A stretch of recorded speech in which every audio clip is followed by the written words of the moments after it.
Jawaar jechuun maal jechuudha jechuun namoonni baay'een gaafii kan nuu dhiyeessaa turtaniif har'aan tana deebii keessan bifa adda ta'een kan isiniif dhiyeessinu ta'a.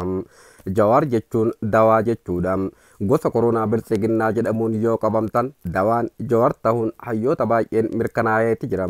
Hanga ammaatti dhala ilma namaa keessa gosti Oromoo jedhamu dawaa kana fudhatanii yoo xiqqaate lubbuun namoota miliyoona 55 olii du'arraa baraaramuu kan dhagahan gosoonni ilmaan namaa kanneen akka Tigree, Somaalee, Sidaamaa, Walaayitaa, Hadiyyaa, Siltee, Kambaataa fi kanneen kana fakkaatan gosa dhibee koronaa biltsiginnaa kanarraa lubbuu isaanii du'a oolchuuf dawaa kana fudhachuuf iyyata galfataniiru jechuun kominikeeshiniin dhimma nageenya dimokiraatawaa federaalawaa nutti himaniiti jiru. Akka biiroon dhimma nageenya kominikeeshinii dimokiraatawaa federaalawaa kun nutti himanitti gosoonni ilma namaa kan Oromoo tahanii dawaa kana osoo hin fudhatin hafanis dhibee koronaa biltsiginnaa kanaan machaawaa akka jiranis nutti himaniiti jiru.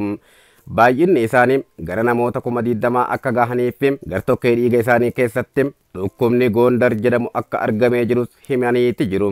Gosa dhibee Gondar kanarraa fayyuudhaaf ammoo kiniinii Minilikii jedhamu kan gita bittootaan oomishamee fi doktoroota nafxanyaa jedhamuun gosa dhala namaa Minilik Safaarii jedhamu irratti yaalamuun tajaajila bara dheeraaf kennaa tureedhas jedhan. Akka saayinsistoonni baay'een qoratanitti kiniiniin Minilikii jedhamu kun dhibee koronaa biltsiginnaa jedhamu akka ilma namaa qabsiisas dubbatu.